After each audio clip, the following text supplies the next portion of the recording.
Good morning, everyone.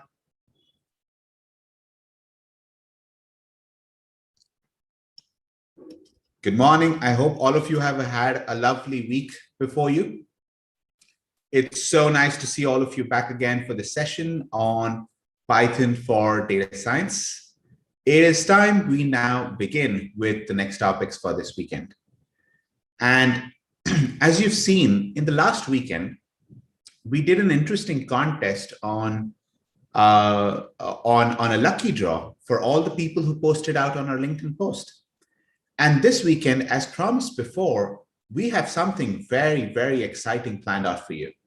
And we have a 7-day challenge, which is set up, which is basically for 7 days, if you do data science or if you do Python, you actually qualify for something. The details of this session we'll be letting you know tomorrow.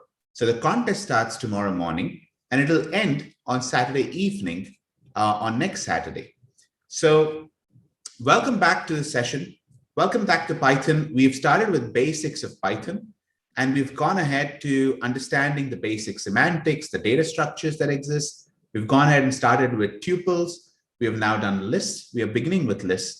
So let's complete lists. There are dictionaries, there are sets, there are, how to do file IO, which is how to read and write data from files, is all really, really interesting concepts in Python that we will be learning this weekend.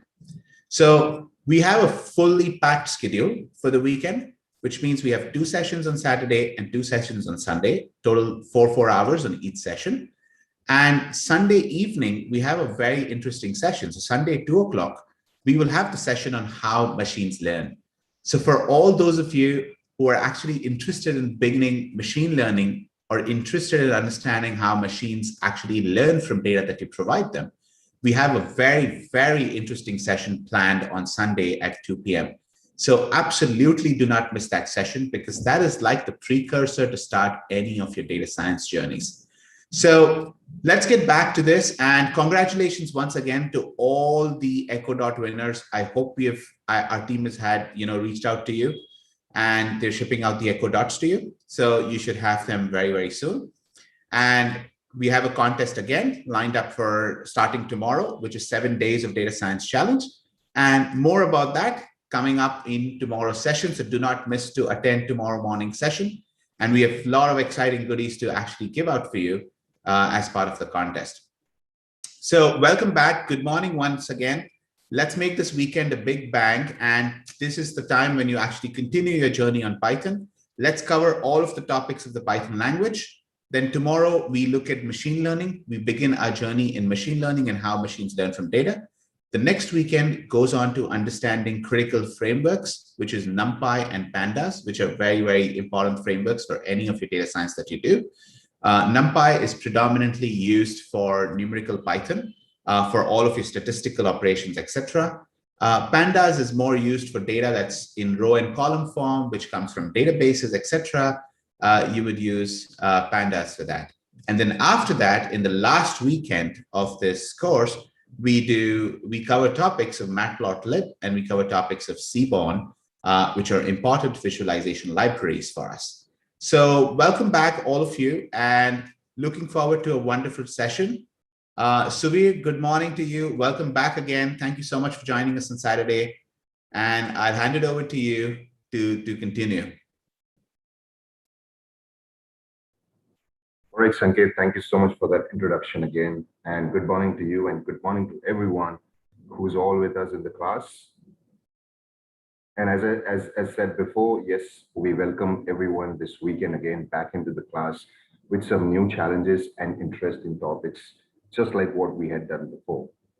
So I hope, welcome, my name is Suvir and I'm the instructor for this class, and we have already interacted in our previous sessions. So I hope everyone is doing good. So we have the chat panel. So absolutely, we had learned some things about Python in the past class. I hope we still have it on our minds. Today's session is, again, some part of Python, how it's going to work. We'll try to match up the pace as what we had maintained the last time. So you are free to interrupt me in case if you have any questions. And yes, these sessions are going to be, if you have practiced this, these notebooks which is provided to us, I'm sure that you would definitely continue in what today we're going to learn about Python. I haven't shared my screen yet, so let me know, guys, if you can hear me well. Plus, if you are able to see the screen. So I'll just share that with you in a moment.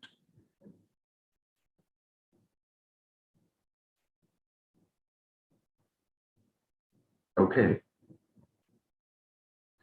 Firstly, I hope anyone can put in the chat if you can hear me well. And I hope there are no background disturbances or any noise. And I also hope you're able to see the screen.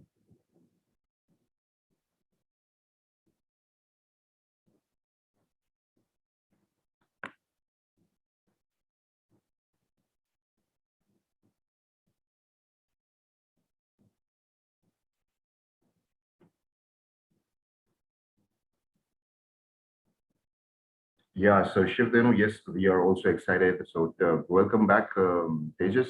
Welcome, Sumit, Palak. Yes, welcome back. Abhijit, welcome back. Okay, fine, let's go ahead. So I hope you're also able to see the screen. So you can see that my notebook is just asking for a password, which I had set last time.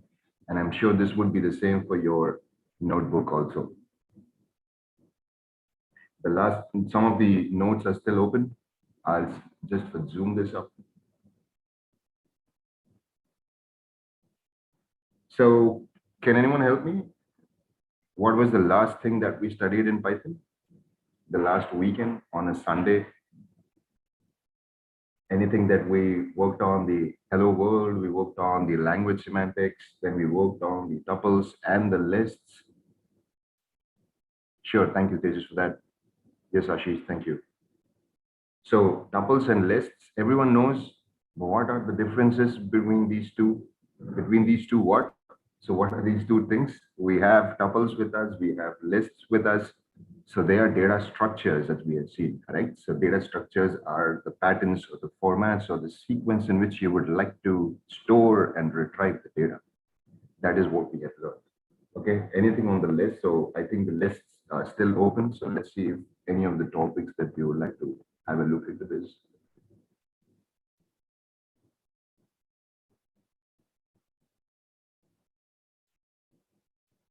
Everyone is clear with what is lists? Yes, correct. Thanks. Sure. Thanks, Smita, for that. Thanks, Ursh. Thanks, Yogita. Yes, tuples and lists. Yes, we had done this part. So anything in the specific in the list? Can anyone recall? So we covered about how lists are created, modifying elements in the list, like creating different lists, adding elements to a list. I hope there were some questions in the past about range functions and all these things. I hope that was the thing I think we had cleared up. That was one of the final discussions that we have had. How do you think to add elements in a list? So I hope everyone is now able to relate that these lists and tuples, they are structures, just like our home refrigerators. Okay, so I'll come back on that definition, but that's the way I basically learned. So lists are also like that. Gaja Lakshmi says tuples are immutable, lists are mutable, correct? So Swapna also says about the same thing. Danish is also saying about indexing. Okay, so okay, so we have a refrigerator. We would like to add and remove items from the refrigerator on a daily basis. Okay, I'll also give you some examples about tuples and lists in practical way where we are using that in our project.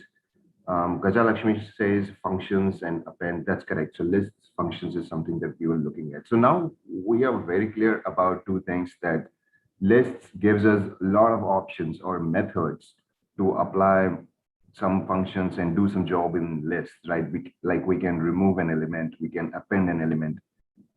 Okay, but tuples are very rigid, right? So they don't generally allow us to make any changes. Apart from sorting and concatenating two tuples, that is what we can do. But more than that, we cannot replace any elements in the tuples. But that's not the case in the list. The list can be added with elements, can be removed with elements. This is what we had seen. So we had seen the differences between three things, right? So we had append, remove an element. Okay, so we did this part about removing, about popping up the element. Okay. Anything, can you recall if this was done, that remove an element from a list? The pop operation. So what does a pop operation do? Let me run this notebook again. So let's say we were to look at modifying the elements. Okay, so we looked at these orange pineapples and the bananas. All these things are we have already done this part. So let's move forward.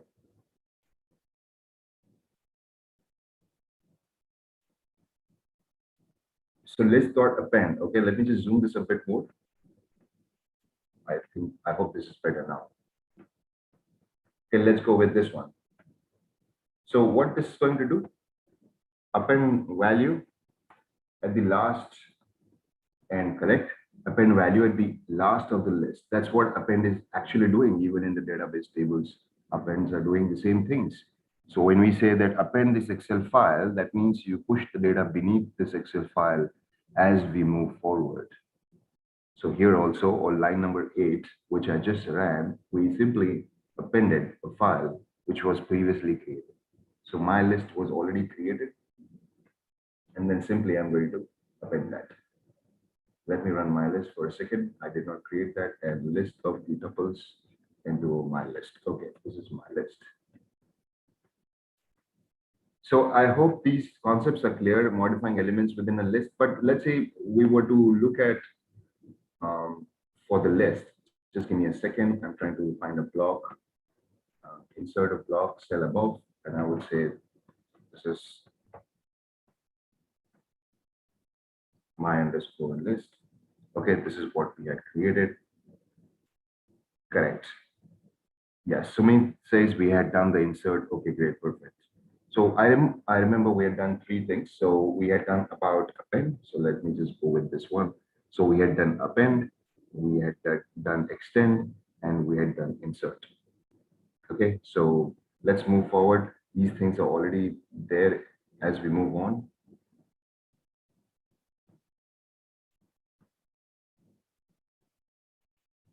How do you remove an element? By removing a pop operation. So we know how to add. So we actually could append elements. How do you remove? Now there is the opposite of insert operation is the pop operation. The difference between append and insert is, what is the differences, guys?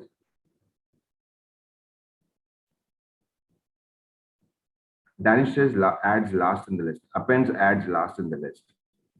What does an insert do? Insert basically has got two parameters, two arguments, insert function. The first function specifies the index or the value which you want to specify, and the second one is going to be at what index you would want to insert that part. Okay, so there is some description already written here. So the insert function puts a new element at the specified index position within the list. So we can see that A was added at the 6th position, as the 6th position corresponds to index number 5. This one. So this is position number 6. So that's what we said, that you use the index. The index position is number 5. So index position number 5 means technically it is 5, but logically it is position number 6 because indexing in Python starts with 0. And then you insert this character A, and that's what happened. So you could see that. But this flexibility, we do not have that in append. Okay, what does a pop do? Pop helps us remove an item from a list, but it actually does more than that, because if you look at the methods of a list, there is already a method called as remove. So why do we need pop? So let's see, the opposite of insert is the pop operation. The pop operation returns an element from the index, but it also removes it from that position. So pop also gives us some of the values. So let's see. So print before my list, removed pop item 5, and then you do this. So let's run in this part. My list, there's some error because I have not run the notebook from start. Pop index out of range.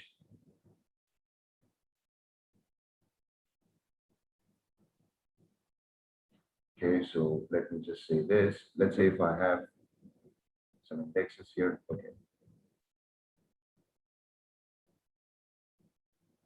Okay, so we did the pop. Exactly. So what happened? So when we actually did the pop, so before is orange, apple, and banana.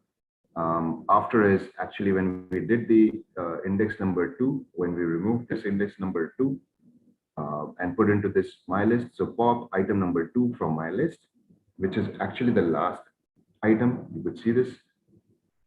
The last element was removed from my list.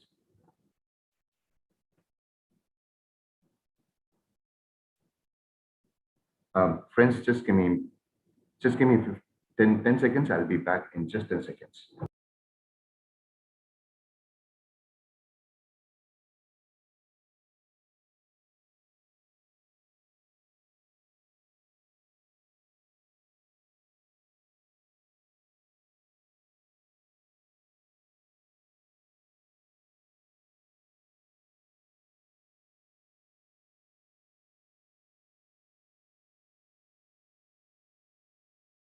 Okay, so we could see that the pop has actually removed the last element from the list. That is what the pop is actually doing. And we can also read the documentation. So we can go to cell, insert, cell above, and I would say my underscore list dot pop. You could see that, or you can use a tab key also on your keyboard. Okay, and you can go to the specified method, let's say pop, and then give me the documentation. Remove and returns item at index. Okay, so it removes the item, plus it also gives the value of the item. This is interesting, right? So how do you,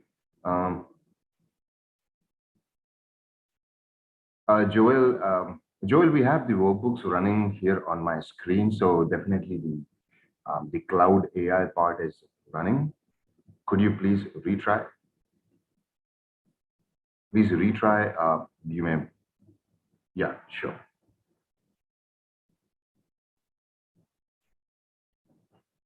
All right, so let's go with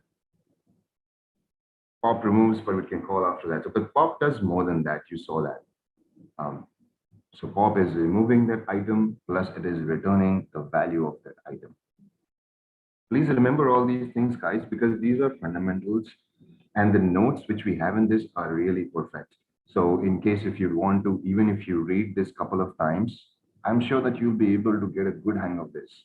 And plus, we just don't have the notes with us. We have the resources to actually write the codes. So you can very well write all your codes in these notebooks and can parallelly practice it. These things are not difficult to understand. They are very simple, but it's just that they are little comprehensive and little vast in nature. So that's why there are more than one theory attached to specific things. So, but once we understand that part, I'm sure we can do better. So my underscore list is equal to list of range. So what this is going to do, it's going to add up a range from 0 to 9 into my list. We are saying that you insert. Okay, now there is an insert value which is coming. So far we had done pop. Okay, what we saw before, we saw an insert and we saw append. Okay, that's what we have seen so far. Cell above. So we have append, insert, pop. Okay, and you know everything what these operations do. So here we am creating a list. I'm going to insert character A at position or index number 5. And then my list dot append A. We are insert A twice into the list and print of list 1. This is my list. Okay, let's see this how this happens. We'll talk about remove in just a second. So let's go ahead and get the list first. So this is perfectly done.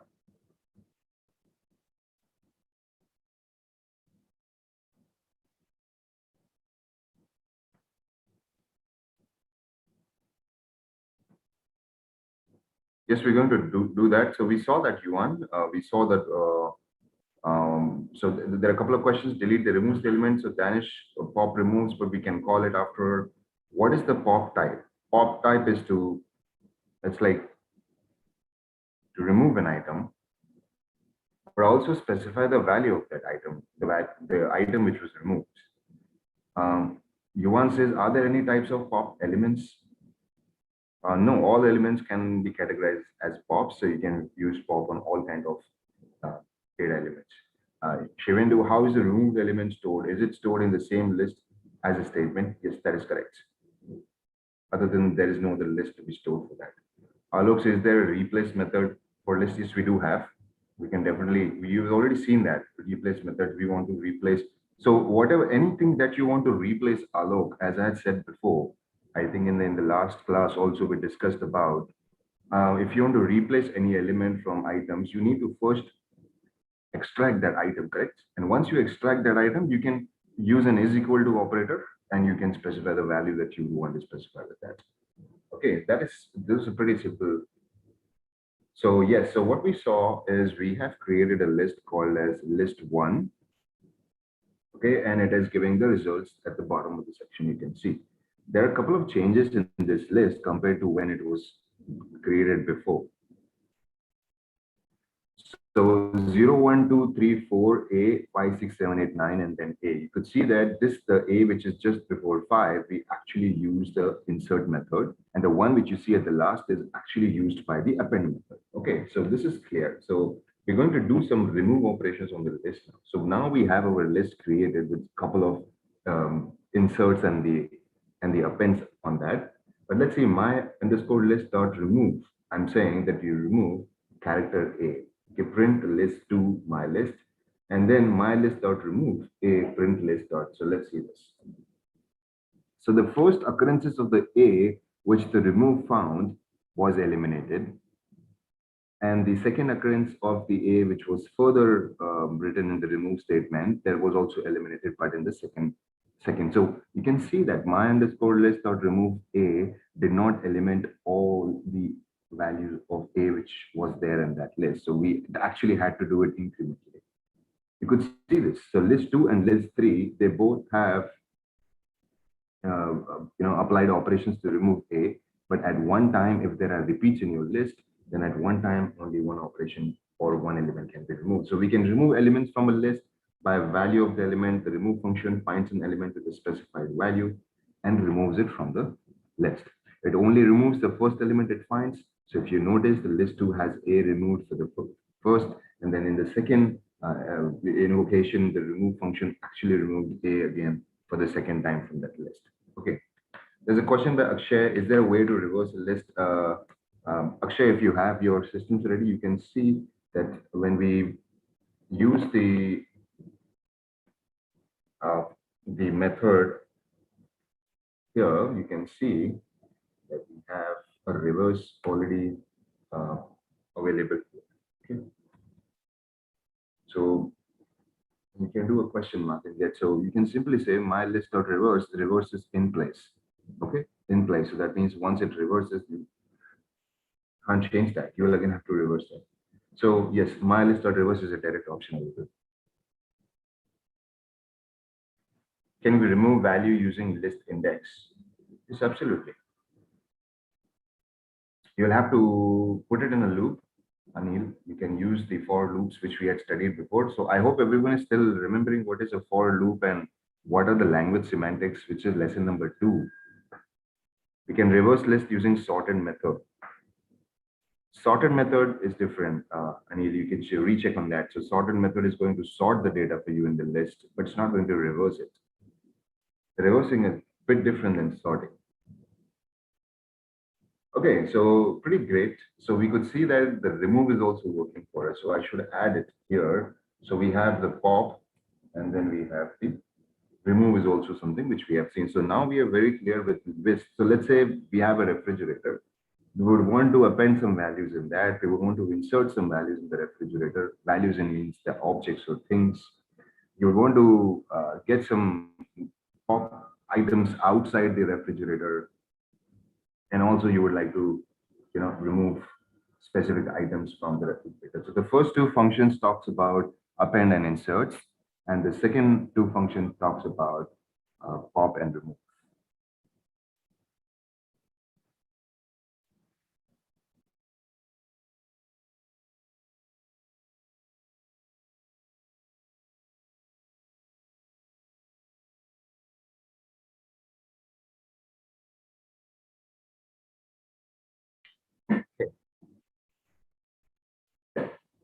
Let's move forward and see what is the next example on this part. I think we will move a bit quickly, guys. So remove with a negative index. So you can also remove values from the end of a list by using a negative index. So there was a question. So the index of the last element in the list is this one. So my list is equal to range of, so we have created another new list, and we're saying you pop up an item will remove the last element from the list. So -1 is basically you remove the last element of the list. So if I run this, you can see the before one is all 0 to 9 and after one is all 0 to 8. But if we use the index as -2, it will remove the second last element from the list as shown in the bottom section. So you can see this.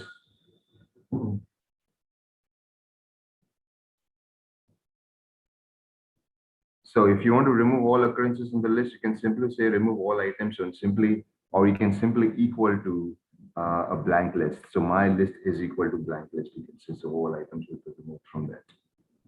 You can see that so before list is 0 to 9 and after is 0. So we could see that the item number 8 was actually dropped from the list. So what did we use? We are using actually a pop. So we know that what does a pop do? So pop actually gets you the value which was returned. So I think there's a code forward that we have also captured that pop value of that. Alternate ways to remove. So my underscore list is equal to list of range. There is another function, delete my underscore list. It will actually remove the first element from the list. So simply saying delete my underscore list, index number 0 is going to remove the first element from the list. You could see that the first element was 0, and in the second attempt or the code which we've written, the first element was dropped. We can use negative indexes with delete 2. So delete my list -1 will remove the last element from the list. So pretty straightforward things. Okay, so we can use delete to remove a range of values from within a list. So you can do that. So -1 : all up till something. So see this one. So these are the range of values. So we have a list from 0 to 9, and we're saying you delete my list. So what is this going to do? It's going to remove all elements up to index 3, excluding index number 3, and then you move forward. Let's see this. So Akshay, I think now you can relate to your question that any way to remove all occurrences of an element can be tried with this way also. So you can simply say delete my underscore list, removes all elements up to index number 3. So you can go up to the length of your index and it's going to delete all the elements for you. Correct. So instead of 3, you can simply say length of my underscore list. So by using :3, we can actually remove all elements. For people, those who are new to this, to understand this part, we are specifying the values before the colon is actually you start from the first occurrences of the elements. That is correct. So Gajalakshmi has also written that code. List is equal to empty. Will remove all the elements at once. That's what I suggested. And there's another one which Gajalakshmi has written about list.remove -3. So it's going to remove first 3 elements for us. If you have used the negative, then it's going to remove last 3 elements for us. And if it is a positive one, then it's going to remove the first 3 elements for us. Here, it's going to remove all elements up to index number 3. See, this is because delete is here, right? So delete what? Delete all from 0 to index number 3. And after that, you can just move on. So you could see that it's 0, 1, 0, 1, 2, and 3. Here we have excluding index number 3. So index number 3 is excluded. So that's what we can see, that 3 is not actually given here.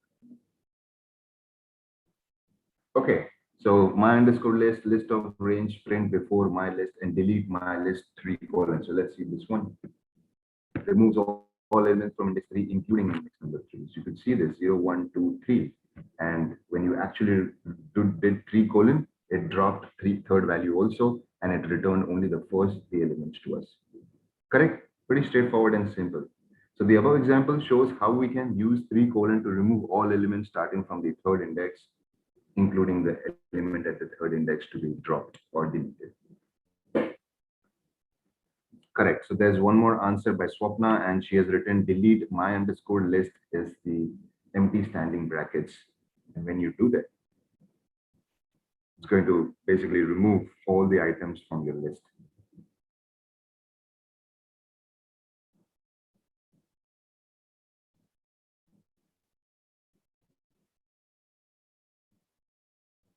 So do we have any ranges that we can do with instead of specifying values before the colon and after the colon, can we give some fixed start in the end to that? Yes.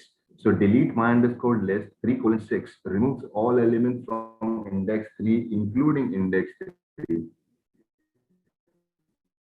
and all up till what 6, but excluding a list of 0 to 9 again with us, this one.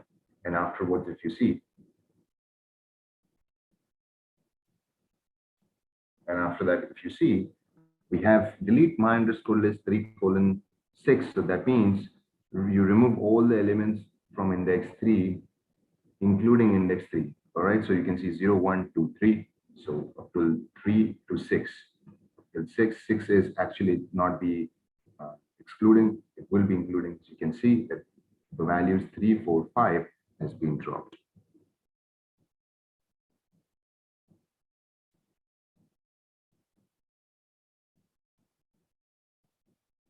Gautam has a question, how to count the number of iterations in a loop?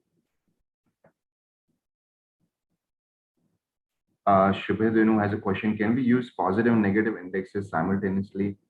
You can try that, Shubhedenu, but wherein if you look at lists, it's always been specifying either from the start or from the end. You can think logically on that. So either it can be at start or at the end, either reverse, I mean, either positive or negative. Gautam has said, how to count the number of iterations in a loop? There is an enumerate function, Gautam, in Python, enumerate, enumerate, that will help you count the number of iterations which you have in the loop. So I'm sure that's going to come as we move forward. I'm sure it's already there in the codes, so we will have a look at that part. So the step function. Okay, so let's move forward. So now we know we can use lists to add, remove items. And we can also use lists to add, remove items conditionally. We have also seen we can add, remove items from a list with the help of index positions. Okay, so we have also seen we can delete items from the list. We can add items in the list. And if you combine them with if, else, then statements, the conditional control structures, then you can control the flow of the lists much better. So you can have a value defined. You can very well say that if the value of A is greater than 5, then you list.pop or list.insert or list.append. You can do those kind of steps, which is very common in Python. So the step function, so in delete, we can also specify a step function. So the step removes elements by taking steps. So this step is only possible when we using a delete function. So you can see the delete my underscore list 0 colon 10 colon 2. 2 is actually, you can see the steps removes alternate elements starting from index 0 all up till 10. Correct? All up till index number 10. So let's have a look at this part.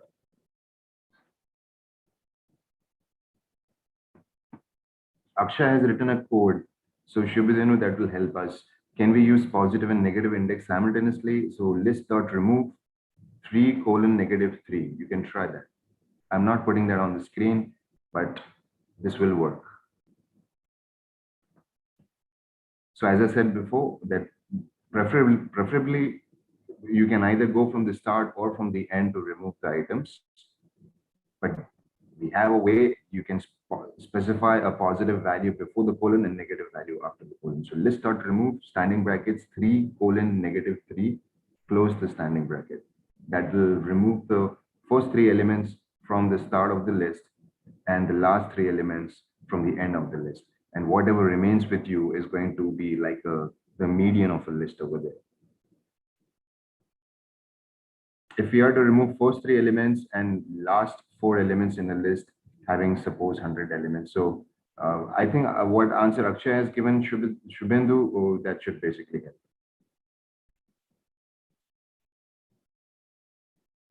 That is correct.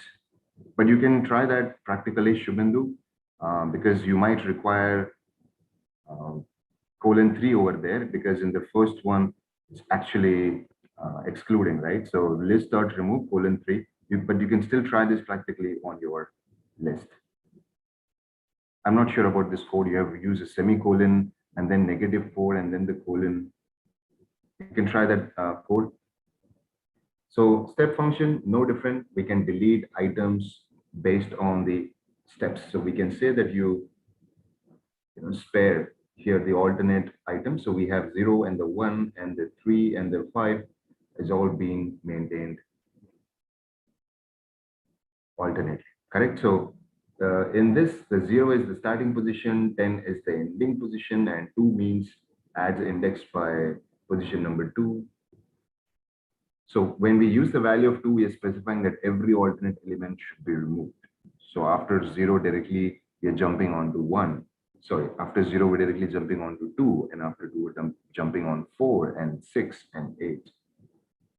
Though here is odd elements, but you can see that, so we are saying you step 2, when you take from steps 2, so you start from 2, that is 1, and then again 2 at 3 and 5 and 7 and 9, etc.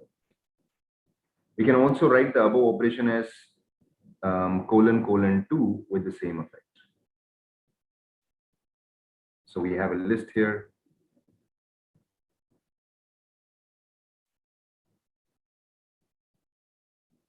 Anil Panda says list.remove :2, -4 matrix, right? So what code you've written, I'm not sure, Anil, but you have specified a comma over there. So yes, these commas are typically used for two-dimensional data. So you need to write this code for either data frames or matrices, because data frames, matrices, they're all two-dimensional. So you're using comma only when you are accessing more than one-dimensional data. If you're just using a single dimension, like the one which you are seeing, like lists or vectors, you saw that we have simply used colons. Even last time when we had done the reversal of the tuples, or maybe we had simply concatenated the tuples last time, we saw that we had simply used colon over there, even if we are wanting to access items. You use comma only for multidimensionality. Remove multiple items meeting a condition.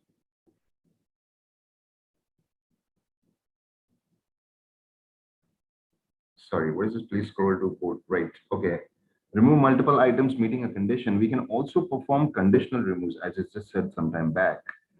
The usage for the lists, and in fact, most of the Python code is along with conditional control structures, because that is why we're going to control the whole operation about whether we want to really run or not. You don't keep wanting to append your list for no reason, right? You should have a specific reason to append your list. So list 1 is equal to list of range 10, and list 2 is equal to, now see this code. Okay, for people, those who are new, this might be a little uphill. So say what I'm trying to do is, now there are a couple of ways in Python to write the similar stuff. I think this stuff we have not seen before in the standing brackets, but this is more or less like writing the same statement. Okay, but let's first we'll understand this part. So we're writing, let's say, for I in list 1. Okay, this is what the typical code is going to be for I in list 1. And what we're going to do for I in list 1, we're going to say if your element and the divisor is logically equal to 0. Okay, this is the condition. Okay, then you give me something. Then you basically tell me that whether that is going to be an even number or is going to be. an odd number.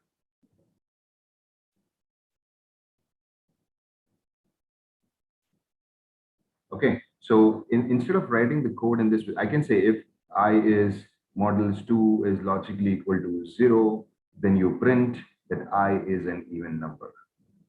Okay, so you can go here and say, then you print, okay, whatever is the number is going to be is an even. Okay, so whatever, because list is not defined, list 1 is not defined, we have not run the list here. But let's first run this part. But this code, you can see that we have written 3 lines of statements here, but you have managed to just do it in one here. So this is another way of writing a for loop in Python. And you can see that it is actually surrounded by a standing brackets. So what does a standing bracket means? That means it's a list. Okay, so here we are saying I for I. This is the typical syntax. If you want, you can learn this. You can remember this. So I for I in list, and there is no colon or anything. If the divisor is logically equal to 0, then you put only those values from list 1 into list 2. Okay, let's see this. You can see the list 2 will have only even numbers arranged in the list. And we have these standing brackets because we wanted the result to be returned into a list. Okay, because we did not and on top of that, we are anyways doing operations on list 1, so the result is going to be a list. So I hope this is clear. And if we go with this one, then you can see the answer is going to be the same, more or less. 02468, 02468 is an even number, an even number, an even number. Okay, so these things are like pretty straightforward, and you can if you have done the first 2 lectures in the 3 parts which we have covered, these things would be a little interesting for you. Now see, this statement is explained here, so we can quickly read it and try to understand, guys, because learning this technically is a challenge, and implementing them separately on a project is another challenge. For people, those who have not seen how Python is implemented practically, then these things are really, really important. So I for I in the list, I iterated through the whole list and created a new list by keeping only those values that matched the condition, and the condition specified was I was divisor. The basically we are wanting to check if the remainder of dividing by 2, if the remainder is logically equal to 0 or not, because this is an operator in Python which causes only even numbers to be kept and all other items to be removed. So it will check if it is even. That means if the division is, there is no remainder in the division, then that is supposed to be a even value.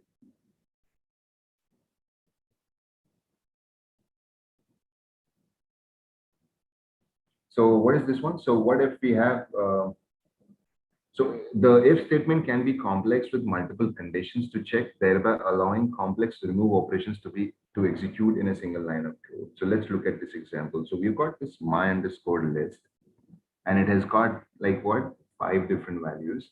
So ending in E, okay, let's see, this is a bit different thing.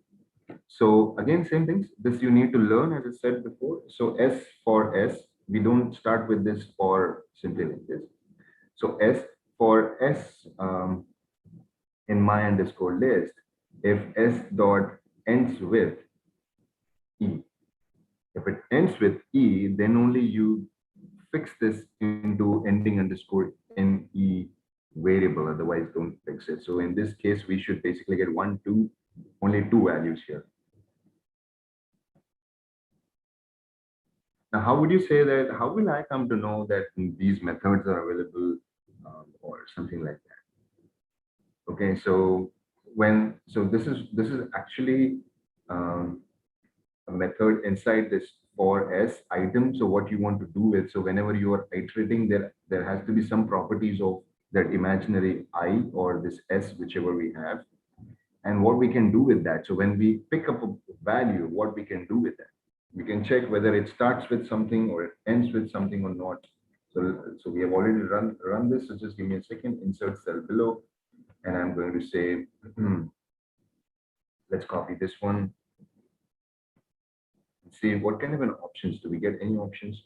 So for this one, so if S dot So we should get some IntelliSense. If you're not getting IntelliSense, then we will have to refer the documentation for this. Okay.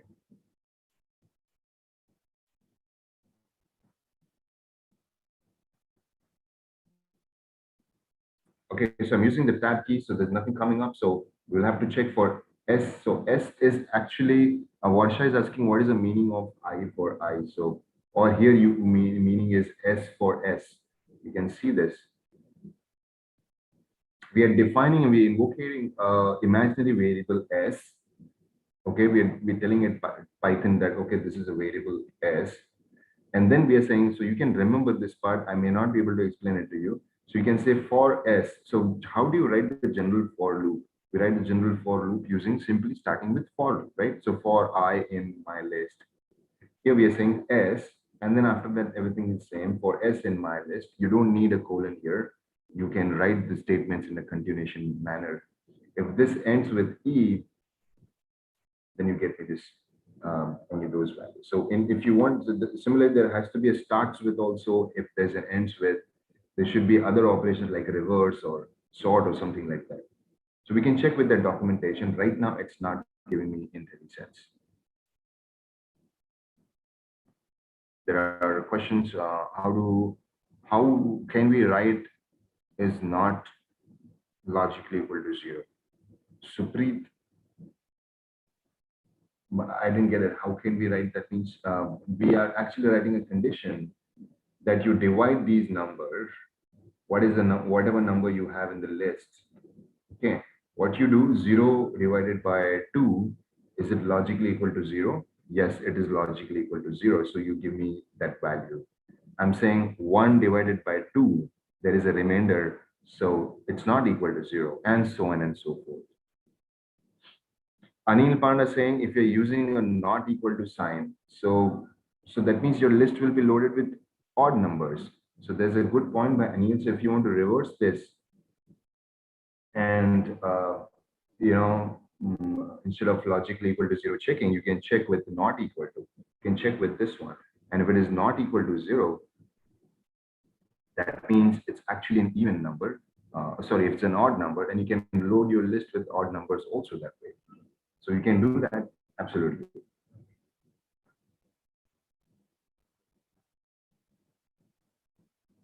See, there's another one that is if you want to search in a specific list. So we saw that how to avoid confusion using list comprehension as same variable are used in the statement.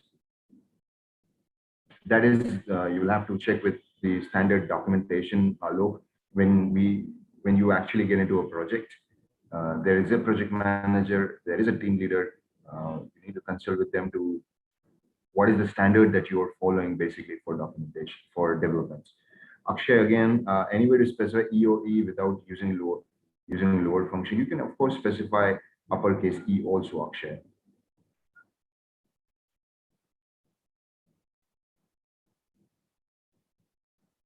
What she's saying, is this kind of a for loop work only for list? No. For now, you can say, yes, Varsha, this is a kind of a for loop which is working on list, but we can definitely implement this differently on other data structures. But for now, yes, on list, this is what it is. Manikanta, instead of ends with, can we use starts with to see the starting? Exactly, Manikanta, I wanted to do that, but you can try with, you can check with the documentation for the for loops in this fashion, and you will definitely have those options. So let's see, found orange in my list, which is simple. So print found orange found, print orange in my phone, orange found, not found. You can see found orange, and this is like found. So because if you print actually my list, simply say my underscore list, there is no orange actually, there are human names in this. There are no oranges. So if orange in my list, you print found orange, otherwise also true. We can also do the reverse to confirm that the element is not present within the list, and this can be done by using not in the keyword. So pineapple not in my list, orange not in my list, and when you print this, it's going to give us true and true for both the places, because actually the pineapple is not in the list. So these are some keywords like say in, like we had seen this not. What I'm going to do is maybe when we take a break, I'm going to get a list of keywords which are available in Python. Is there a code? I'll show that in just a moment. So we have in my underscore, they are all keywords. So in is the opposite of in is not in. Concatenating lists. I must have told this before. So let's say I'm repeating this, but let's say my underscore list is one list, okay? And my underscore list two. Do we have this? Okay, we don't have my underscore list two. Okay, so no problem. So what we're going to do is, let's say A is equal to 1, comma 2, comma 3, and B is equal to 4, comma 5, comma 6. We have two lists with it. This I must have asked before. A plus B. What do you think this is going to give us an answer? It's going to give an answer about concatenations. A plus B. So as we had seen in previous lectures, that lists and tuples, they do not understand mathematical operators. So for a list, the list is assuming here that we need to concatenate both the objects which we have. Okay. Other than that, if it's very common for any person who is not using Python to think of saying that the elements of A will be added with the elements of B. So the output should have been 5, 7, and 9. But this wasn't the case. So this is for the guys, those who. So let's see how we are concatenating the list again by using the plus operator. So we have a list one with some values, and we have list two with some values. List one is with 1 to 5, and this is 6 to 10. And list three is equal to list one plus list two. Let's see what happens. You can see that 0, 1, 2, 3, 4, and 5, 6, 8, 9. Very well, it got concatenated with each other, and that's what it is showing. So using list one and list two creates a new list by concatenating the two lists. We can see that the list three is a combined effect of list two actually appended into list one. So we can also use a function called extend instead of simply using this part. Let's go further. So we can also use a function called extend available on the list. So it's going to more or less give you the same output, whether the plus or extend.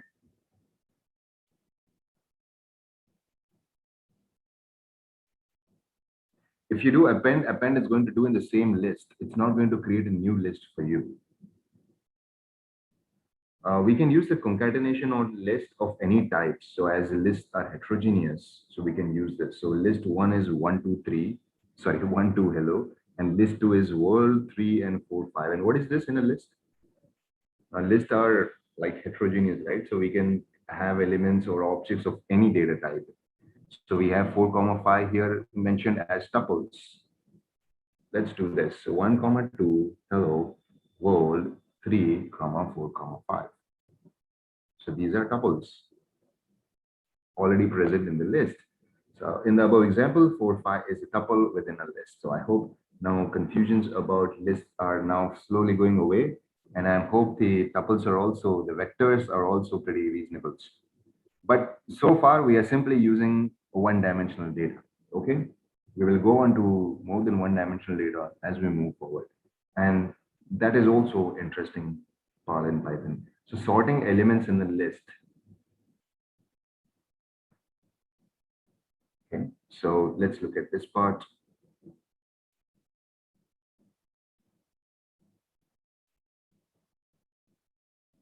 So do we have to use any for function or any kind of a colons like in the tuples or in the list? No, we simply have to use a sort, which is already available as a method in that list. So the list is my underscore list 52854, and then we have applied a sort function, and you can see that we are able to sort on this part.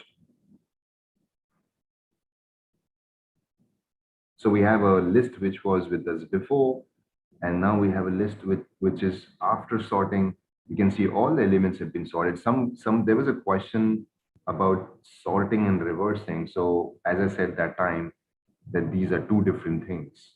Sorting is way different than reversing.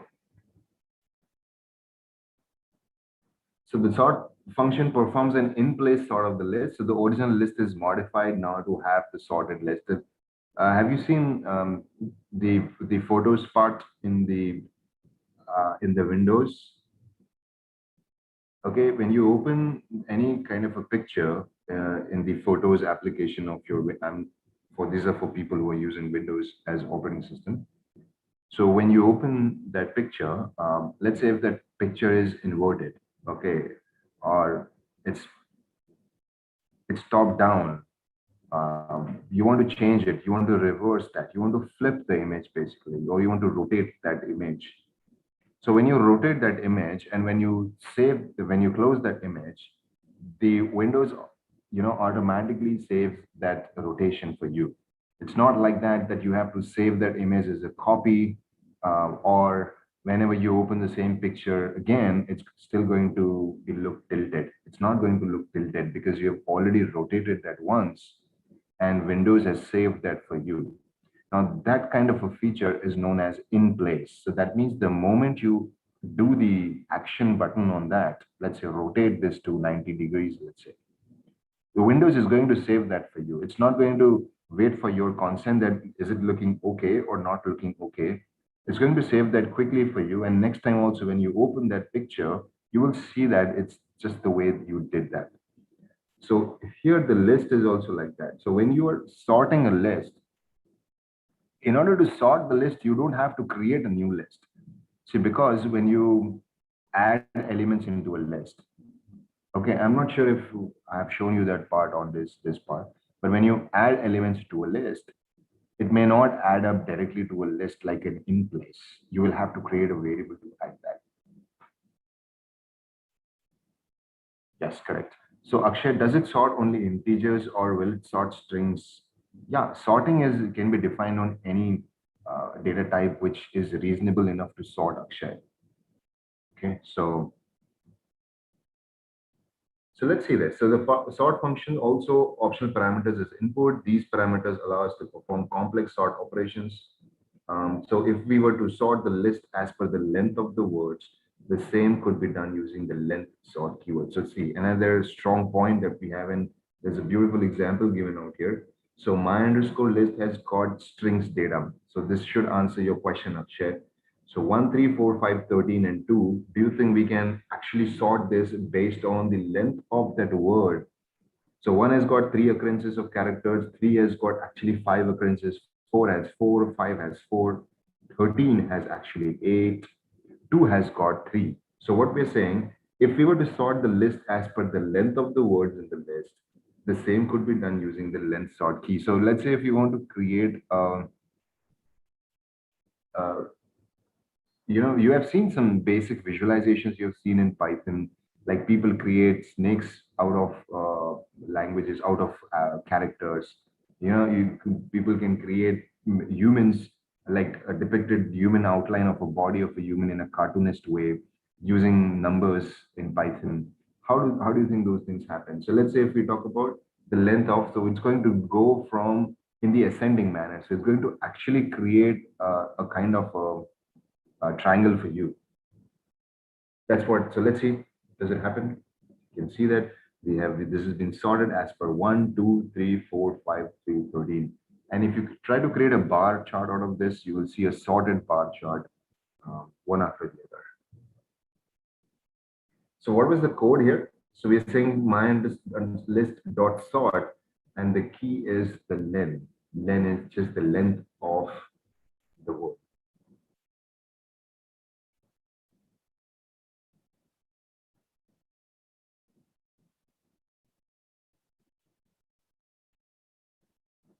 What is slicing? There's a industry when in data analytics we use a lot of slicing and dicing keywords, but dicing is not a scope here because the data is not multidimensional.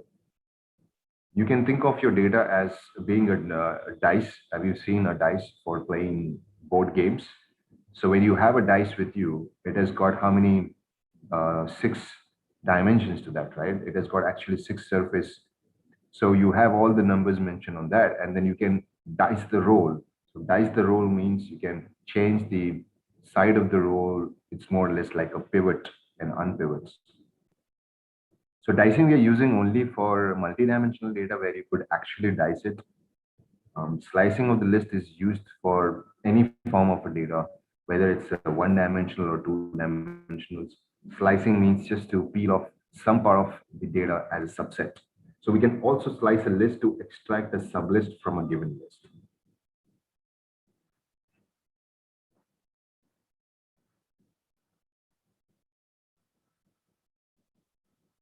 Can you show any function how it is written in class internally in Python? Maybe you can use sort method in list. I didn't get that, Anita. Function of what? Can you show any function how it is written in class in Python? Maybe you can use sort method in list. I mean, do you want the code function? I didn't get that. Can you repeat the key in sort method? The key in the sort method is the length. So the function or the keyword for the length in Python is len. This one. See, how did you manage to get the key is equal to len? And now people will think, how will I know that what are the options available in this? So see, sort is actually a function, right? Or a method. So let's see my underscore list dot sort question mark. And you have all the parameters or the arguments given here. It's nothing to get confused. You need to read the documentations properly. So my underscore list dot sort any kind of an item which we have. And what is the key? Let's look at that. So if a key function is given, apply it once to each list and sort them. Do we have any example? So we don't have any example on the key yet. But for now, we have used the length as the key. Maybe we can look at other examples that, how the key, we can change the key. Can we put the key to something else than the length or something like that? Just for, I think there was a question about how do we do the descending part of this. So you can see the reverser here. So the reverser is either true or false. You can set whether you want your data to be in the ascending fashion or you want it in the descending fashion. By default, it is in ascending. If you want in descending, you can say reverse is equal to true or false. Slicing of the list, more or less just like vectors, what we had done. Yeah, so more or less we're going to use this. Anita is saying we are directly using a sort method. So let's suppose we want to write our own function. Own function to sort, then you will have to write a UDF, which I can very well write, Anita, for you right now. I like writing user-defined functions like a UDF. But there is a topic on that which is likely to come in our class. So I would really want you to please be patient and I will demonstrate how we can. I'll also show you not just sorting, we will also see how to write Pythagoras theorem, like for creating a function for Pythagoras theorems, and also some basic functions. Okay, so definitely we'll go there.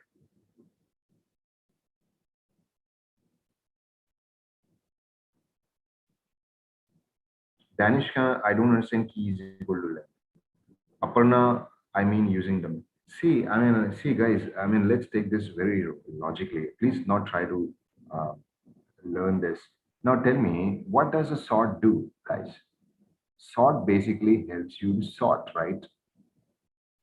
So, I mean, let's say you have keys available for your doors, right? So what do you think the key is going to do? The key is going to unlock the lock so that you may get an entry into the house. So when you say sort, so we need to define a method to sort, right? See, if you say sort directly, it's going to sort the items for you. But if you define a key of what, how do you want to sort this? Whether you want to sort it by the positions, whether do you want to sort it by the length of the characters present in the word, how do you want to do that? So that's the reason we're specifying a key. That, okay, you take up this key and you first get the length of the words which we have. And based on those in outputs, so definitely there's output is going to be in the form of a list internally in the backend, and then that needs to be sorted and presented in an ascending fashion.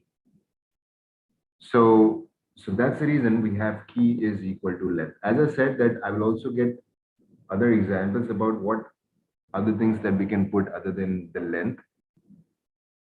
So the key is equal to length. So can we have if it is multi-dimensional, can we have dimension to this? Can we have the count to this? So the key is equal to the count of, can we write a count function in this to count the number of characters in a particular string or something like that? There could be other keys available. So key is like an entry point. So I'm saying that in order to sort this data, the key is the length of, see, because if you want to sort it, the Python needs data in the form of scalar vectors, correct? And in order to aggregate that data, you can use any kind of a function. I hope that is clear, Danish. Yeah, sure. Anita, yeah, sure, thanks. That would be great. Aparna is saying, I mean, use double key. Sorry, did I miss that question, Aparna, before? I can simply read, I mean, using double key. Okay, slicing is also very straightforward. Let me run this part. So the original key is 0 to 9, and the sliced key you can see is 2 and 3. So let's understand. So we have 2 as an index here, which like 0, 1, 2, and you can see that this is included in so the one which starts from the first part, it's included, and the one which is actually from the last or at the end, it's excluded. So you can see that we've got 2, 0, 1, 2, 3, and 4. So this is excluded. Always, I think in my first class also I had told you that you do specify the last value, but always do last value -1, in order to see what results you are getting. So last value -1 is going to be position 4 actually, so which is this one. Pretty straightforward. So using 2:4 will slice the list starting from index 2 all up till 4. We can partially do the same things what we did on tuples, or previously what we did. We say that from you give me all the elements from the scratch, but give me only up till 5, but not 5, 5 minus 1, which is actually a 4. Technically, it is 5 count, but logically, according to Python, it's all up till 4. So let's go. So this one, 0, 1, 2, 3, and 4. Technically, there are 5 elements, but from the logic of Python, it's going to give us only up till 4, because 5 minus 1 is actually 4. 0, 1, 2, 3, 4 is all what we have here. The reverse works too, so you can see this. So start from actually this item all up to the last. So start from the 5th one. So you can see that the first one we do, it's actually included. The last one is not included because it's -1. So start from 5 index, whatever 0, 1, 2, 3, 4, 5, it starts with 5 all up till the last one, which is the end of the list. Okay, so we are also actually coming at the end of this notes, but before I proceed further, I just want to ask, and also I want to demonstrate one more thing, perhaps. So how do you think the class is moving on? Do you think we are able to grasp what's happening, or you think that the lecture is moving too fast, or you think that I need to address some more queries? I understand that there are some requests coming in to show the practical writing of the codes. But the thing is, I will try to write the codes when it's really needed. But more or less everything is given in this notes. Maybe I can try to do some kind of little script, like a rough work to show it to you, which mostly I do. But I'll try to stick to that. But before we go to the next notes, anything that you would want to have from here? Let's see this one. What does it do? This is again like a step 1. So again, like step. So we have a colon. That means you give me all the elements from the start. You give me all the elements up till the last. But there has to be a step onto that. So I'm saying the step is 2. And you actually skip the alternate elements from this one.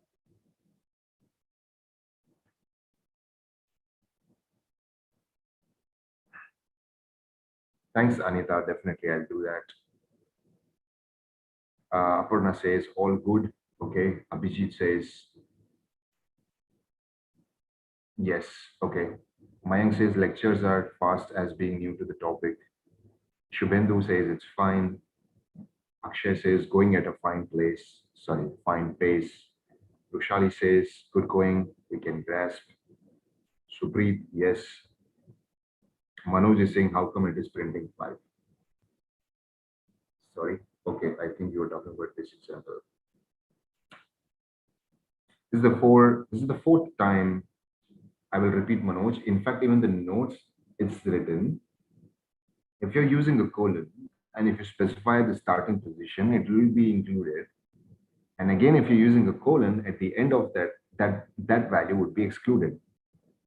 Okay, in order to remember this concept, you try to simply do -1. Okay, I'll just show you a simple part for this. So let's say we have a list of A which we created earlier, right?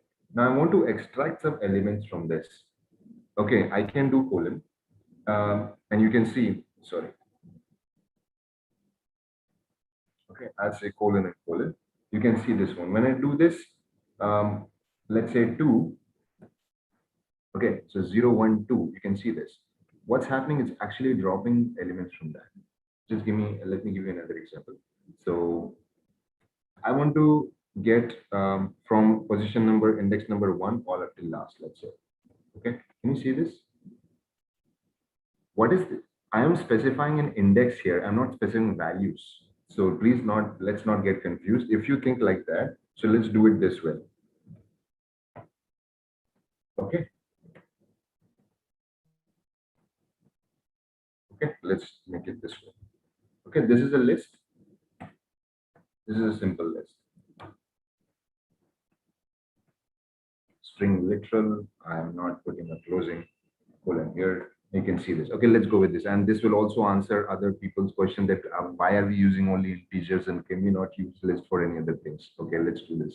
So print of A 1 colon. So what do you think it has happened? I'm saying to start from index number 1. So the values here, sorry, are indexes. Okay, they are not actually literal values here.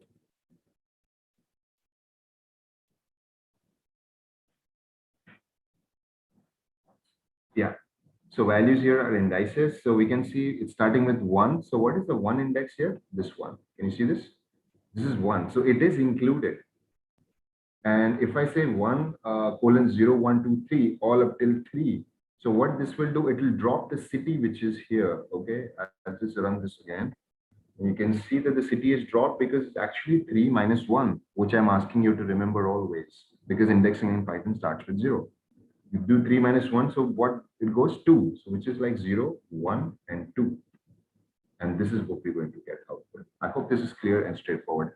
What does sort function sort if we don't specify what to sort? I think it's going to give you an error you want. Amit, it is very much fine. Smita, nice and informative. Shalu, okay. Manoj, Sony, index 5 is 4. Yes, actually correct, Manoj, because 5 minus 1 is 4. So Manoj, sorry, should it print 4 also? If it is last, depends on where you have specified, in the start of the colon or end of the colon. If it's in the start, it will specify. If it's at the end, it will exclude. Keyboard shortcut needed to comment a whole block together. Okay, so that is around, I had said before. So you can say Control A, Control and forward slash on your keyboard. So it will going to comment all the part. Control A and forward slash on the keyboard next to the Shift key. Varsha, if you refer some books to get, I'll tell you, Varsha, honestly, what we're learning right now is all basics, and there are plenty of books and resources available to learn the basics. Let me be honest, it's not about that I don't want to give you, I will share specific books with you when it comes to complex topics like machine learning, the techniques of machine learning or something like that, definitely. Aparna says keyboard shortcut. I've already answered that. Porsche says give us some assignment. Yes, definitely.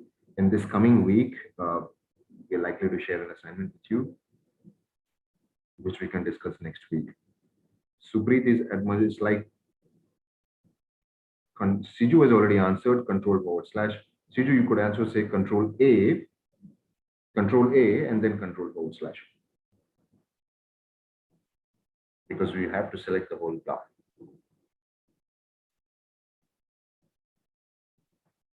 Okay, so far so good. Sure, thanks, Aparna.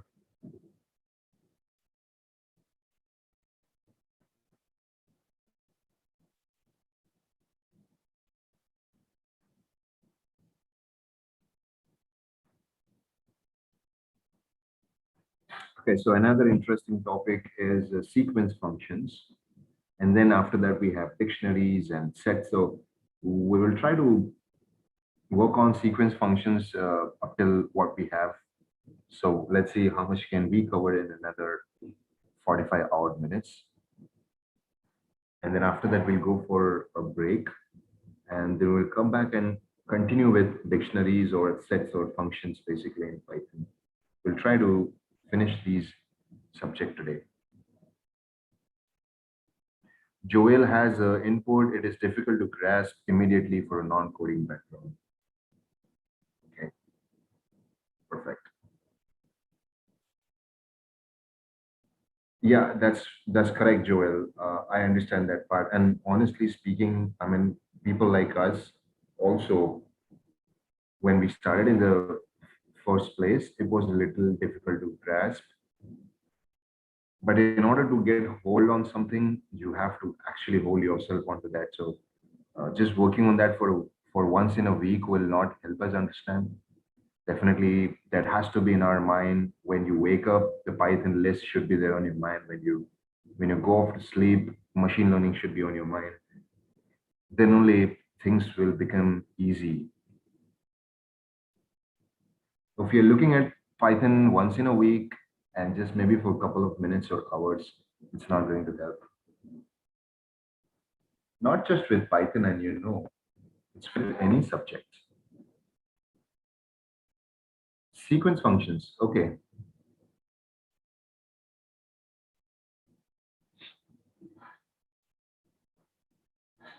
So what do you think sequence functions are like? Sequence functions are to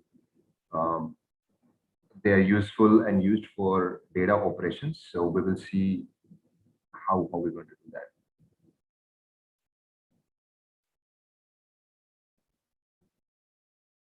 That's correct, Joel. Absolutely. In fact, the good way is to take a note of what we are unable to do. I mean, that's how I do. You keep a track or you keep a note of what we are unable to practice, and keep that on your mind and try to look for solutions to that. And try not to make the code too complex. Keep it very simple. Let's come back to sequence functions. And the first part is enumerate. I think one of the questions somebody asked about.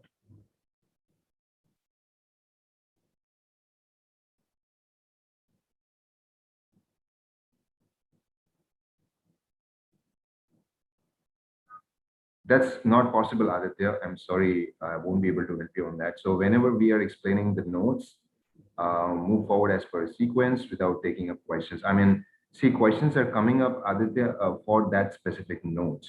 So I have to answer the question then and there, because if I answer your question after 4 hours, you yourself will lose track of what question did you ask me. Okay, so please excuse me for that. I won't be able to do that. So Supreet is saying, Gautam, yes, steps 3, print. Okay, fine. Let's move forward. So we have sequence functions, and we will understand what functions are. But firstly, what are functions? Functions are actually a stipulated means of working, which actually does the repetitive tasks, okay, all the time in a similar manner. So if there's a function to add two numbers, every time it's going to run and add two numbers for you. If the function is to do a Pythagoras, let's say you want to derive the value for a variable, you can do that. So Python offers sequence functions, and these are commonly used for data operations. So let's look at enumerate. So first, using an enumeration, we often require to iterate our collection classes and also have the correct index for that iteration. This was the question asked before. So we usually have to do this by initializing a new variable commonly called as I and then keeping a track by manually incrementing it. This requirement is so common that Python almost have got this enumerate function for us that will create tuples of whatever values in the corresponding sequence. So this will help automatic track the iterations against the for loop. So in order to make this more clear for people, I will like to copy my for loop which I created here. If I am able to find it, if I don't find it, I will rewrite it. Okay, so this one. So for I in list one, whatever for loop I've written here. So this is what I have it. Okay. I'm not sure if I have list one in this block, but that's fine. No, list one is not defined because this is a new workbook. Okay. So for I in list whatever, I will try to create a list. So let's say I have a list is list one. I have it's like A, comma, C. Okay, this is my list. Sorry, I had to give this because they are not variables. They are actually content or values. So this is my list, and I'm saying for I in list one, if you know the let's say length of I is greater than let's say 2, okay, then do what? Print I is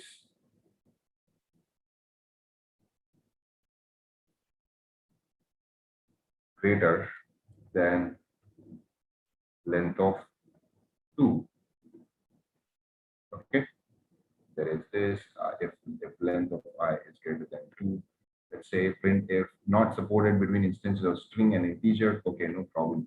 So we want to check the length of, so let's say this is okay. Now integer, we are actually checking the length for this. So just give me a second. So I'm going to say print of give me length. I will comment this for a second. Okay, you can see that the length is here we are saying the I, when we are saying I in the list, whatever is the list. So for A is actually the value in this part. So how many iterations? I'll come to that code part in a moment. But how many values we have? How many values? It's actually 3. It's actually 3. So how many times this will iterate? It will iterate 3 times. But now when it's going to iterate 3 times, where are we going to capture the value for this one? For this block, when are you going to capture the value? Let's say we go with a, I don't want to make any changes in the code. So let's go with the previous one. And our list one is equal to, instead of creating character list, I'm going to create a number list. And this is going to be like 2, 3, 4, 5, 6. Let's say this one. Okay. Print of length, blah, blah, blah. During formatting, print of I, and this is actually list one. Okay, so this is what we're getting. Now, how many times this code did it run? Okay, how many times did it run? How will you find this? In order to find this, now, firstly, how many times this code is running? What are the iterables? Okay, so you remember iterables in our first lecture? Iterables are lists, tuples, correct? They're all iterables. Dictionaries, they're all iterable objects. So iterables are less. So we want to iterate this and iterate to do something. Iterate or divide it by 2, either make some other operations, check some length in our character type of data. So if I is an even number, whatever we have written out here, we want to check how many times this is going to run. The most, if you think from straight perspective, what you can do is, okay, you can say, you can create 2 things. Either you can create a variable 0 out here, and whenever you are running this for I in whatever time, and then you do this, print something, and you can also say G is equal to G plus 1. Every time we had seen this in our control structures, right? We were actually implementing the value of a variable. So you can keep incrementing G is equal to G plus 1. And whenever this value stops, the G will have the corresponding value of the how many times the iterations ran on that part. But the better way to do this is enumerate, which is this one. So how do you write the basic code for enumeration? So we just like this. You can see for I, item in enumerate. So we can do this one. Instead of rewriting this way, you can say the same code can be written.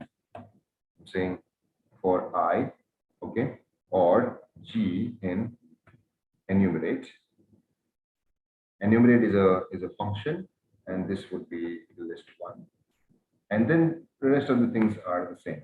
So for I, G in enumerate, that's what we had said is a statement, if you see here,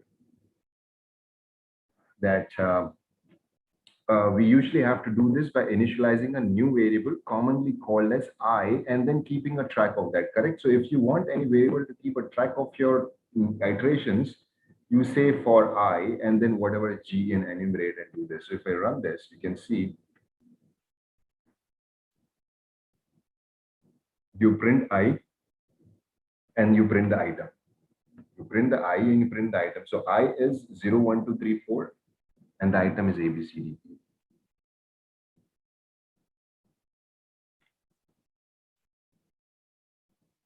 Correct? So 0 is the first iteration, and the fourth one is the final iteration. You can see that we've got 5 iterations in this particular part. That is what the work is of enumerate is. So we can see that the enumerate function returns a combination of I and item. This combination is actually a tuple of the form I, comma, item. But it's not returning a tuple out. Akshay has written the code for length of I greater than the, okay, for this is the one which we got an error before. We can try with this part, Akshay. Length of I actually used the greater than 2 inside the bracket. You have given a code I greater than 2 outside the bracket. Okay, we will try that once we get into this.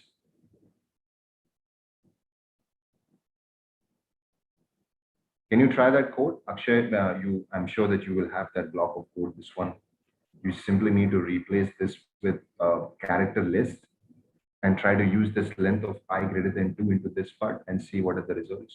You can also paste that code onto the chat window for others to have a look at that part. Sorted. So Python provides a built-in function to sort elements. So if a list is provided, the contents of the list are sorted. However, the sorted function can be used to sort strings. Again, just to answer the question for people who are asking about can we sort strings, of course we can. Here is an example. So sorted of this one is going to give us sorted results of whatever values we have in the list. So we don't have to actually do the list dot sort and then the list and then define sorting key or define the reversal or something. So let's look at an example to use sorted with string. Print sorted, the quick brown fox jumps over the lazy dog. So this is what we have. Let's see, does it really sort for us?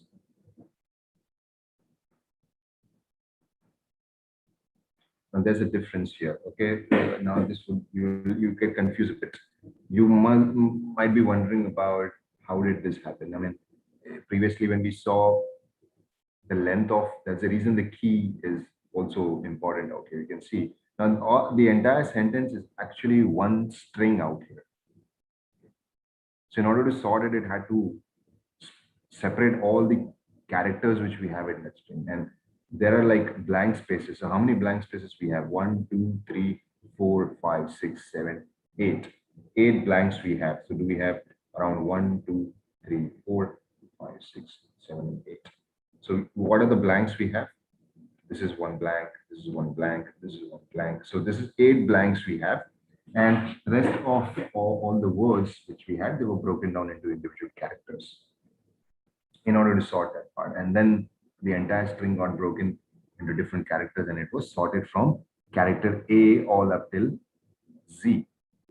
We can see that the sorted function performed sort on all the characters. So the spaces get aligned first, followed by the individual alphabets in a sorted manner. This has happened because if you see the quick brown fox jumps over the lazy dog as a sentence is actually a whole string for Python. They are not individual words. What will happen if you do that? We will see that. So the print is used for better formatting of the output. However, the sort logic does work without the print and is completely unrelated to the usage of the print function. Okay. Now you know the difference between writing a print and not writing a print. There are two differences. The first difference, which I told you last time about putting inside the memory and not putting inside the memory. And the second usefulness of print function is to, if you want to, decorate your output with formatted lines, with formats basically, different formats than the print function is widely used. Let's go with another function called as zip. So the zip statement is used to combine two or more sequences. Okay, so let's look at this part. Um, so we have one list here. We have one list here. You're saying you zip items and categories and you print the list of the zipped ones. Can you see this? So do you think that this is a tuple? Can anyone tell me? So is this a tuple which it has created? We can check that. So let's see this. So we have zipped as keyword. So we have zipped as a variable. So zipped standing bracket 0. You can see the what happened. Okay, zip object is not zip. So sorry, I thought zip is a list. My apologies. So we cannot extract items from the zipped here because it's already, you can see it's already bracketed and it got into the list. So print list of zipped, you can see it is this one. Can we put this into, let's say my zip is equal to list of zipped, okay?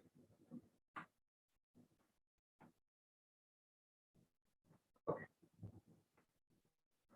You can see that my zip, it's going to show this one, yeah. Okay, this is what we can do. So in order to get those zipped items, I have actually created a new variable and put it into that. Now we can do do the subscripts on this. So my zip standing bracket 0. You can see I want only the print for this.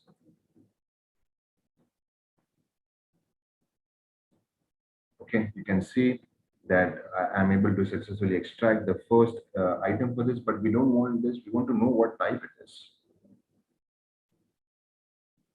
Can you see it's a tuple? We wanted to check that only whether it's a tuple or not.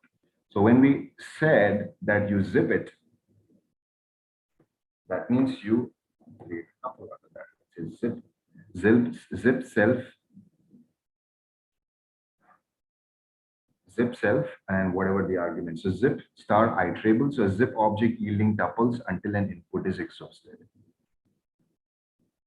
Okay, so the zip object yields n length tuples where n is the number of iterables passed as positional arguments to zip. And since we have set the list of zip, we saw here, right? So zip items and categories, and they both are lists. Input are list. And why I'm saying inputs are list? Because lists are iterables. Lists are actually iterables which can be iterated over. So we saw how we can actually combine the list into this part. So interestingly, the zip function combined the two lists to form collection of tuples. And then what is the type of variable zip? Let's find out. So what is a zip? So zip is out of a zip itself. We saw that zip is an implementation available in Python. A zip can be converted to a list. So let's see this one. List 1, list 2, and list 3, that is characteristics. And zipped is items, categories, and characteristics. Print list of zipped. Do we have tuples created with 3 different elements in that? So we got 3 tuples created with 3 different elements in that.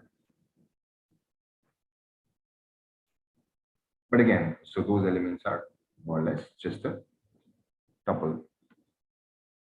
A zip can also be used with enumerate to iterate over the tuples inside the zip. So let's say we have first name, that is a list one, list two, then the zip function we have, and the first and the last name. And let's see the iteration starts from here. So full name is equal to zip of my first name, comma, last name. Let's see this. So we've got around full name. Okay, and print the full name. You can see that it is actually giving us a memory location. It is not here. So it is simply a zip object which is stored in some memory location, which is this one. It is stored at some memory location. And we haven't defined yet that how do you want that to happen, whether you want to put that into a list or something like that. We can use iterations to put that into a list, or we can also put them as a list the way we saw that before. So we can definitely say list of full underscore name, and it's going to convert that for us into a list. But the purpose here is a bit different. Okay, the purpose here, I'm going to come to that question Aparna in a moment. So the purpose for this is going to be a bit different. I'm going to just say for I. Now, what is this I? This is an extra variable which we have created for enumeration. Your first name and the last name, I'm giving this as actually a zipped in the enumerate of full underscore name. Print fn and let's see what happens with this.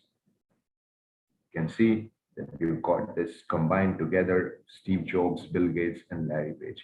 Do you think, now Aparna has a question, what will be using zip and give a practical example? I mean, if you, I mean, the line number 20, which is there on the screen, I mean, in the same, I can give an example. So we have customer data coming in from two different data sources, or we have feeds coming into our business related feeds coming from two different sources. You would like to combine them together. So zips are used when you want to combine two data which more or less have same structure. So if the first name is coming from some other location, last name is coming out from some other location, and if you want to store them as a same thing, you will use an enumerate, because you cannot do a one-to-one mapping directly. So you will use an enumerate, and you would try to match index by index what we have done and create a new variable which will have these names stored in a single column rather than having to be stored into different databases or files. So these options which you see are seldom used for machine learnings, but quite often used for data engineering. In machine learning, as I think in the last session, what we heard from Sanket is that writing machine learning code is not a big deal, right? So you simply write one liner or two liner to actually run the machine learning. But most of the time, and rest of the 80–90% of the time, we are simply dealing with data. We're trying to fit the data in such a way that the machine is able to understand and trying to make some inferences out of it, a reasonable and a logical inferences from it. So yes, we are using all these things. Just to answer again back, is for data engineering. Lalji is like, what is enumerate in simple language? Enumerate is to loop and keep a track of that. Loop it and keep a track of that. Just like what does a pop do? What does a pop do? So pop, in order to write a pop method in a list, so list.pop, we specify the index of the position, the value. So what does a pop do? It also returns the value, correct? So that's what an enumerate do. Enumerate is, it runs on iterables and it keeps a track of iterations. Mayank, how to search? Lalji, okay. Shravani, does it take first element from list? Yes. For the previous example, Gotham, it finds number of iterations. Yes, correct. Gotham is, it finds number of iterations. So enumerate is actually a very, you can see a large word, but the purpose is also powerful. How do you search zip number location in the data given? Not sure, Mike, what is this question? Supreet, what if list one has 3 items and list two has 5 items? Then what will happen? So Gotham says it will take only up to 3. Okay, so what I can do is I can try to copy this and put this on here. And so let's say list 5 has got some, right? So we have another person 1 and person 2, which is coming. You can see, so Gotham, what answer which you gave is absolutely correct. So you can see the first name has got 3 and the last name has got 2. So last name has got 5 elements, and we actually got them zipped together. And when we enumerated, it just gave us 3 options. So thanks, Gotham, for that. How is zip different from concatenate? So concatenate is happening between 2 lists, values of 2 lists. Here the concatenations are happening between the values of 2 lists, but it's not like an extension of the list. In concatenation, Supreet, you must have seen that the lists actually gets extended. So if you try to run concatenation on this, instead of forming Steve Jobs or Bill Gates, it's going to form Steve, Bill, Larry, Jobs, Gates, and Page. It's going to add up 2 lists together in a form of extension. That's the difference between zip and the concatenation. So the above example also shows a more practical application of zip function, which indeed it is showing, as I also gave you an example of the customer records coming out from different locations. It is very common that in the data you have first, last name of individuals stored as independent columns in a database. When you pick up such data from database, you might want to find a zip function, and not just with the first name and the last name, guys. It could be with the currency rates, correct? Which wherein most of the financial firms are dependent on everyday basis for everyday reporting. You can have different data coming on from different sources. You can have the region and the temperature data mapped together. So you can have region name in the first and last name. Instead, you can have the temperatures. Anything you can have it till the time it is making sense to Python.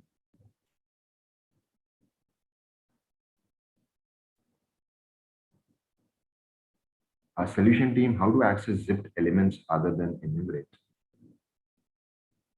Zipped items are iterable. They can be accessed only through enumerate, because if you try to access a zip, it is already stored as a memory element, right? You either convert that into a list, which I did earlier. You can do it that way, or you can loop it up. Loop means iterable, so you can definitely run that through iterations.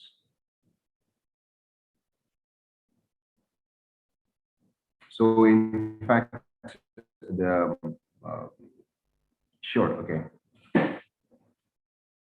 Well, there's one thing, reverse. So the reverse function is very commonly used. It's basic to provide contents of a sequence in the reverse order. So let's see this. So my range list of range 10, list of reversed my underscore range, original, and afterwards. You can see this. You can see that the lesson has a sequence functions as a name.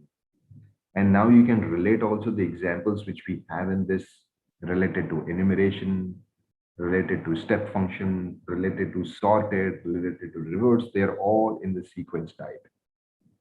So print my range is 0 to 9, and you have the reverse range is 9 to 0.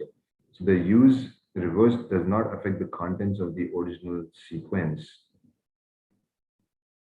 Now there would be a different thing. You might have a question about, we have in my list we have a sort option, or even in my list we can get it reversed. So why are we using a reversed keyword? Because there is a sorted also we had used, but sorting is different than reversing, as I said. But why we have a reversed here? See, reverse the keyword in Python, and after reversing, then we are converting that into a list here. Okay, you can see that this was reversed first, and then it was loaded that inside the list. So the use of reverse function does not affect the contents. Thereby, the contents are not actually reversed, but the sequence is iterated in a reverse order. So Gautam is saying, yes, it doesn't matter. Enumerate just keeps track of the iterations. Absolutely. Let's say we had studied those break statements, right? So you can now try to relate in our lectures of break statements. Somebody was asking what is the practical usage of break statements. I mean, not from the business perspective, but from technical perspective, this is one of the examples that if you want to break your loop after 50th iteration, how would you identify that part? Or if you want to break your loop, you would say that, okay, I wouldn't like to go for a restaurant to eat food, and let me go and check for the availability of, the table bookings. And I try to find out, like, say, 10 restaurants and 15 restaurants, and I find nowhere the booking, right? So I would say that I will try a maximum of 5 more restaurants, and if things works out, it's fine. Otherwise, I'll cook my own food. So 5 restaurants is actually a count. So you have given a condition to yourself that I'm going to check on with 5 more restaurants, and if they're offering a reservation, I will go outside for a dinner. Else, I'm going to prepare my own dinner. And same goes with enumeration. But enumeration, nobody, there is no human mind to tell, okay, that you have finished 5 searches or you've finished 10 searches. You have to tell the computer that, okay, if you search on the internet, let's say for a specific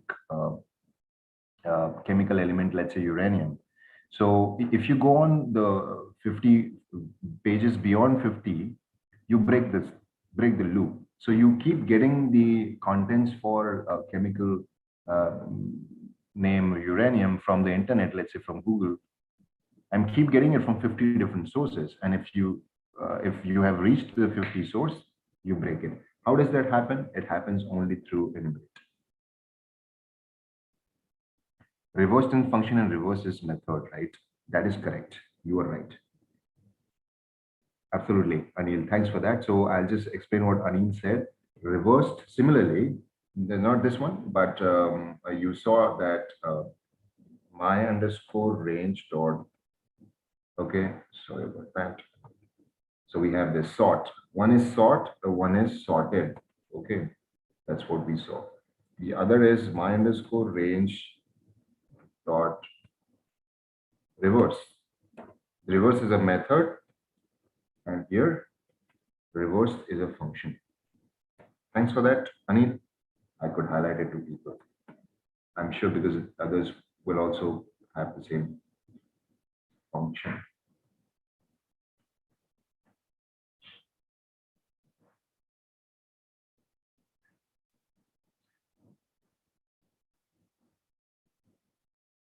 Okay, guys, so anything from the sequence functions? Any questions from the sequence functions? We have another 12 minutes before we go for a break.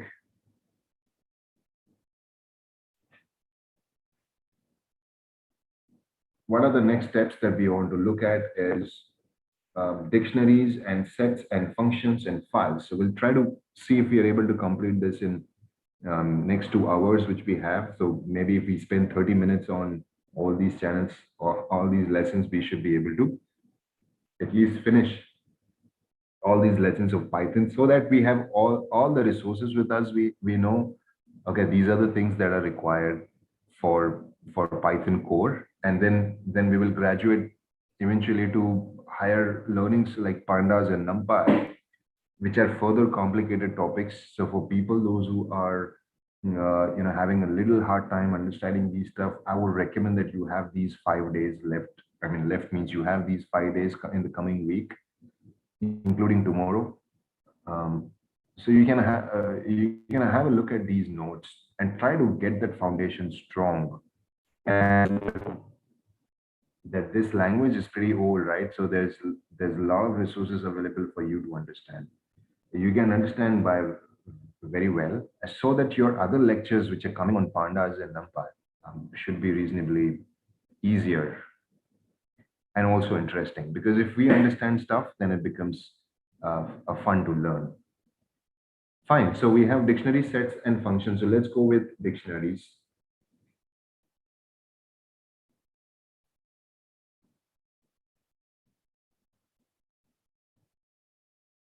So dictionary stands for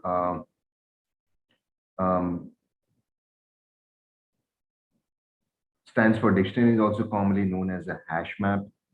So hash map, as you might know, it is known from other languages.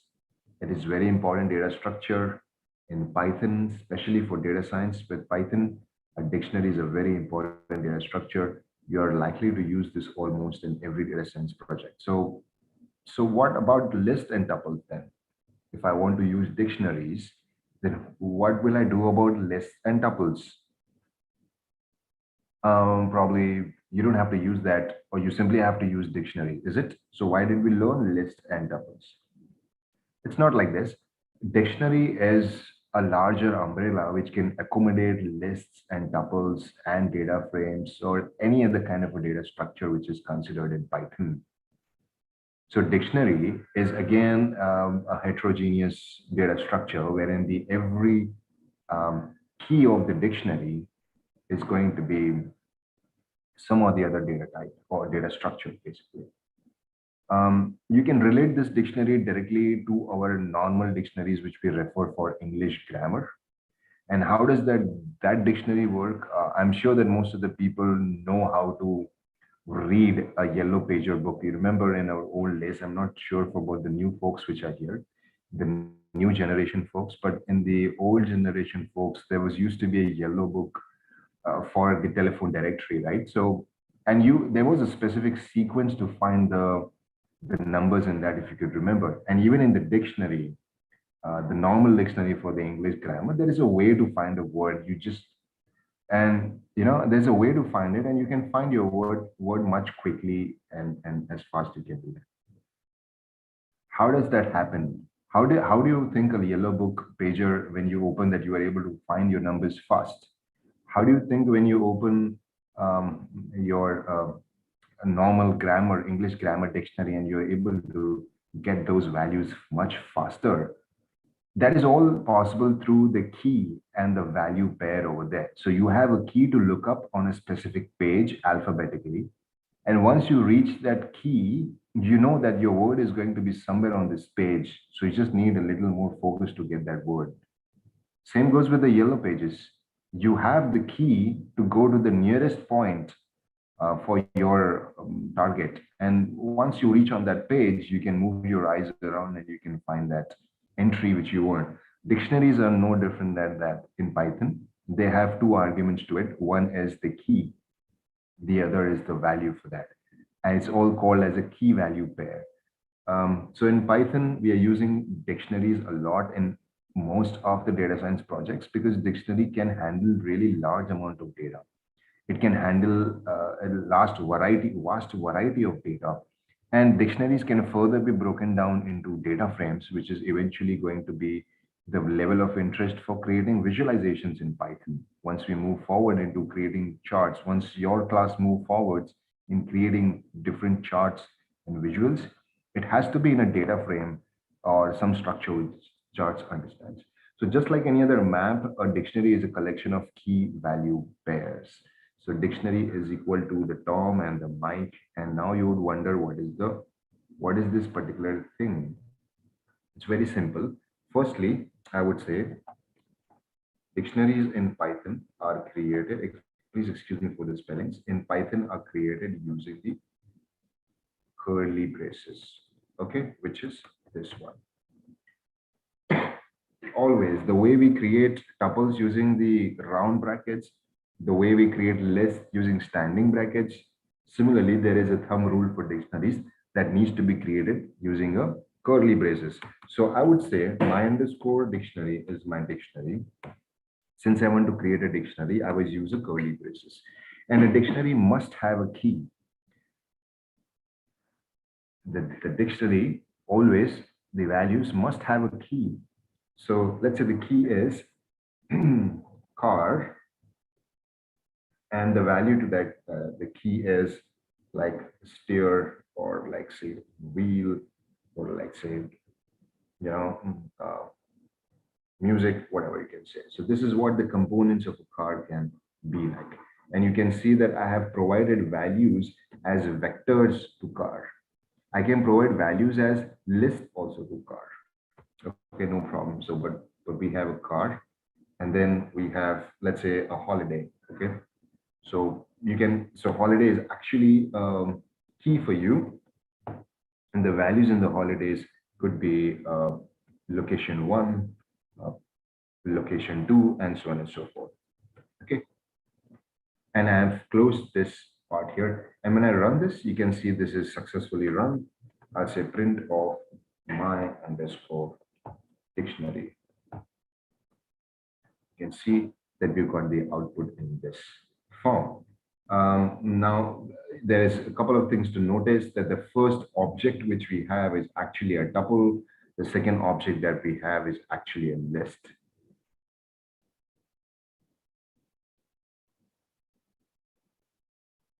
Sets are unordered collection of data. And it is used in key value pair for strings. Do the key always need to be a string? No.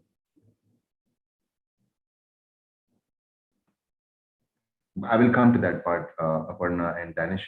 But before we can all, so there are a couple more questions. Can the key be a numeric or it can be a character? The other, can we have the repeat values in these ones? So if this is a music, can we have the wheel also coming up to on that part? Can we have these values repeats? Can we have the key being repeated? So can we have, instead of holiday, can we have the car here? So all these things I will answer as we move forward. Okay. And this lesson, we will try to answer all the questions which you asked. So let's go with the first example. This is a simple key. This is a simple key value pair which is created. Dictionary is equal to two key and a single value in that. So if I run this, it's going to very well run. So the above example creates a dictionary that is Tom is 42, wherein the Tom is the key and the number is 42. The value corresponding to that key here, 42 and 38 are actually representing the age of a person. So if we have created a key value pair, with the key being the name, the value being the age of the person. And the key can be a single key, but it can have multiple values inside that. So in generally, dictionaries are mutable, which is actually a good thing for us. So we can start from an empty dictionary and can add iterative objects, or we can keep adding or removing items from the dictionary. How do you create an empty dictionary? Just like this.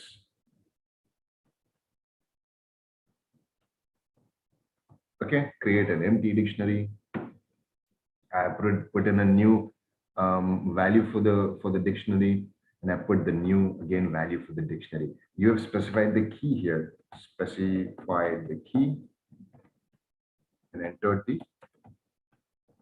value.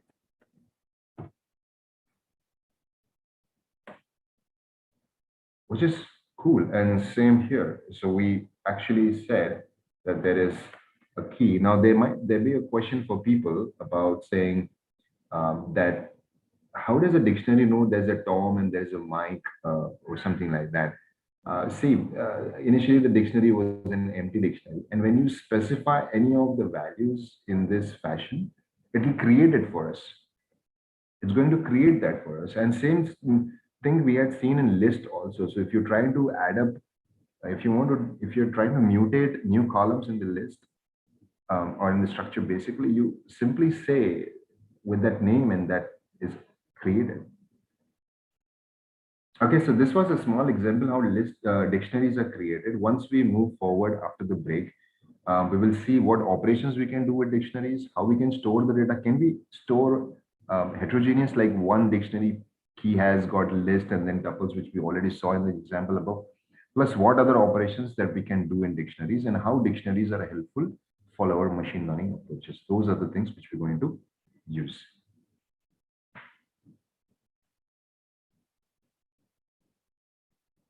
We're going to look at that part. Yes, definitely, Shalu. Yes. So when you create a key, you can add the key as you move forward, and you can specify values to that key. Keys are immutable. Aparna says, I think they should be unique. It should not be repeated. Not literally, because values can definitely be repeated. But do the key always needs to be string? Not necessary, Aparna. So, sure.